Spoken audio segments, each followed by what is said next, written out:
Match গড়াপেটা কিংবা cricket মাঠে অনৈতিক কোনো কর্মকাণ্ড হলে অবশ্যই বিসিবিকে জিরো টলারেন্স নীতি গ্রহণ করতে হবে। খেলাটাকে শুদ্ধ রাখতে গেলে বিসিবিকে কঠোর হতেই হবে। কিন্তু কথা হলো যে ঠিক যে প্রক্রিয়াতে এনামুল বিজয় সহ 9 ক্রিকেটারের বিরুদ্ধে একরকমের ব্যবস্থা গ্রহণ করেছে বাংলাদেশ ক্রিকেট বোর্ড, সেটা আসলে কতটা যৌক্তিক?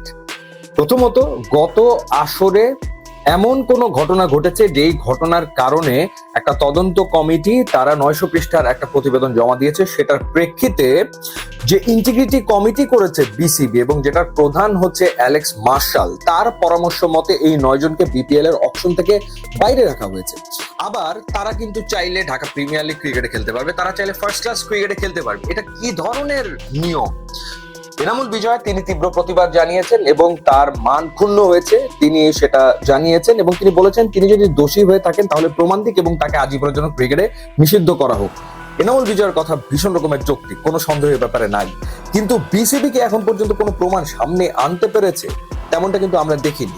ঠিক কি কারণে, কোন অপরাধে এই 9 ক্রিকেটারকে এনামুল বিজয়কে অকশনের লিস্ট থেকে শেষ মুহূর্তে বাদ দেওয়া হয়েছে সেটার কোনো যৌক্তিক ব্যাখ্যা কিন্তু পাওয়া যায়নি। রেড ফ্ল্যাগ এর কথা বলা হয়েছে। রেড ফ্ল্যাগ আসলে কি? তারা অভিযুক্ত। এখন প্রশ্ন হচ্ছে যে অভিযোগ করেছে কারা, কি অভিযোগ করেছে সেটা পর্যন্ত জানানো হয়নি, বা তাদের আচরণ ছিল বিপিএল এর সন্দেহজনক, সেই সন্দেহ কে প্রকাশ করেছে? সন্দেহজনক কি কি আচরণ বিজয় সহ এই 9 ক্রিকেটার করেছেন সেটার কি ব্যাখ্যা দিয়েছে বাংলাদেশ ক্রিকেট বোর্ড? না, সেটাও আসলে দেয়নি। এনামুল বিজয়ের কোনো কথোপকথন, কোনো কনভারসেশন, বা বিজয় এমন কারোর সাথে দেখা করেছেন, বা বিজয়ের ব্যাংক অ্যাকাউন্টে এমন কোনো ট্রানজাকশন হয়েছে যেটা প্রশ্নবোধক, যেটা নিয়ে সন্দেহ দেখা দিতে পারে, সেরকম কোনো কিছু কি বিসিবির হাতে আছে? সেরকম কোনো কিছু যদি বিসিবির হাতে থেকে থাকে তাহলে বিসিবি সেটা প্রকাশ কেন করছে না? সেটা প্রকাশ না করে ঠিক কিসের ভিত্তিতে এই 9 ক্রিকেটারকে বিপিএল আসলে খেলতে দেওয়া হচ্ছে না? বিজয় এমনটা বলেছেন যে গত সিজনে 30 লাখ টাকা তিনি পাননি, এখন পর্যন্ত 20 লাখ পেয়েছেন, 30 লাখ পাননি।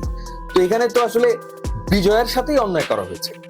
যদি বিজয় তার প্রাপ্য যে পারিশ্রমিক সেটা না পেয়ে থাকেন, সেটা সুরাহা করার দায়িত্ব বাংলাদেশ ক্রিকেট বোর্ডের, সেটা তো তারা করেইনি।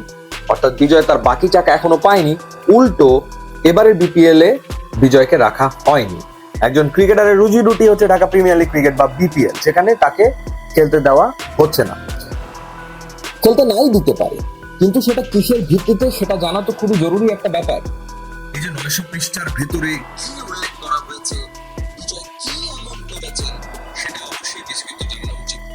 তাহলে মানে কোন সন্দেহের উপর ভিত্তি করে, কোন অভিযোগের উপর ভিত্তি করে তাদেরকে খেলতে দেওয়া হচ্ছে না, এই প্রশ্ন তো উঠবেই এবং সেটা ওঠাটা খুবই যৌক্তিক একটা ব্যাপার। বিসিবির পক্ষ থেকে বলা হয়েছে যে তদন্ত চলমান রয়েছে, মানে আরো অধিকতর তদন্ত তাদেরকে করতে হবে।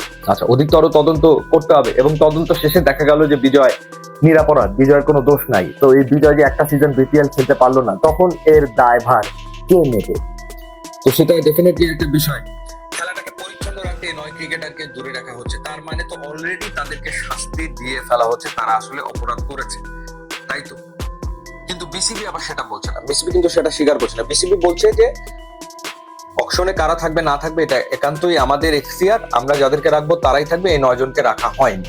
এবং কেন রাখা হয়নি, সেটা কি তারা কোনো রকমের কোনো ম্যাচ গড়াপেটার সাথে জড়িত কিনা সে ব্যাপারে স্পষ্ট কোনো বক্তব্য বিসিবির পক্ষ থেকে নাই। এটা কি ধরনের কথা? হয় তথ্য প্রমাণ দিয়ে বলে দিতে হবে যে এই কারণে তাকে রাখা হয়নি, তথ্য প্রমাণ দিয়ে বলতে হবে যে এই কারণে বিজয়ের আচরণ ছিল সন্দেহজনক, তথ্য প্রমাণ দিয়ে বলতে হবে যে এই কারণে বিজয় ছিল অভিযুক্ত। সেগুলো কোনো কিছু না করে শুধুমাত্র জাস্ট মৌখিকভাবে বলে যে সন্দেহজনক, অভিযুক্ত, সে কারণে রাখা হলো না, এটা কোনোভাবে গ্রহণযোগ্য আসলে হতে পারে বলে আমার কাছে মনে হয় না।